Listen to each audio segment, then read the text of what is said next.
मध्य प्रदेश सहकारी समिति कर्मचारी महासंघ के बैनर तले विगत 6 मई से पूरे मध्य प्रदेश के अपनी लंबित मांगों को लेकर हड़ताल कर रहे हैं।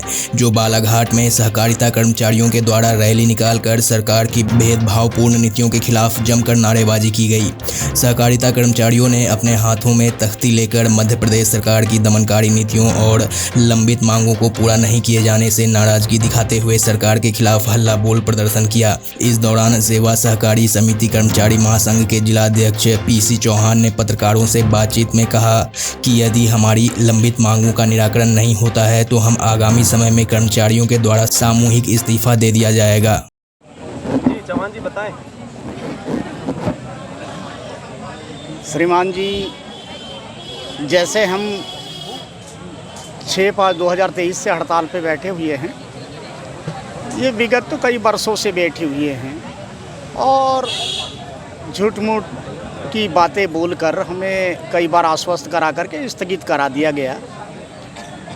अब बहुत जब अति का हो जाता है तो उसका अंत जो होता ज़रूर है। तो ऐसी तांडव में आकर के 6/5/2023 से हम लोग अनिश्चितकालीन हड़ताल पर बैठे हैं श्रीमान जी, और अभी तक कई बार हमारी भेंटवार्ता हुई। आज 5 बार हमारे प्रदेश अध्यक्ष के द्वारा मंत्री संतरियों से बैठक हो चुकी, वार्ता विफल रही। विफल रहने का कारण ये है कि वही आश्वासन मिल रहे थे, वही पूर्व के अनुसार।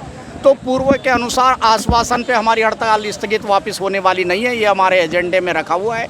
और आज रैली के माध्यम से, इसके पहले मुंडन संस्कार के माध्यम से और आज रैली के माध्यम से प्रदेश की पूरी सरकार को बताना चाहें कि सहकारिता का ये अमला है, इसके संदेश चला जाए।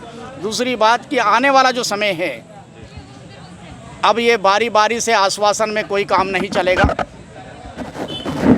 18 तारीख को संध्या के समय हमारा समूचा प्रदेश का कर्मचारी, मेरे बालाघाट जिले का टोटल कर्मचारी भोपाल पहुंचेगा। 19 तारीख को कार्यक्रम के अनुसार, पूर्व नियोजित कार्यक्रम के अनुसार, एजेंडा के अनुसार सारे प्रदेश का कर्मचारी अपना सामूहिक रूप से इस्तीफा माननीय शिवराज सिंह चौहान जी के दरबार पहुंचकर ये सौंप देंगे। कह देंगे कि आपकी सरकार को हमारी कोई आवश्यकता नहीं है और इतिश्री कह देंगे। ये हमारा कार्यक्रम है श्रीमान।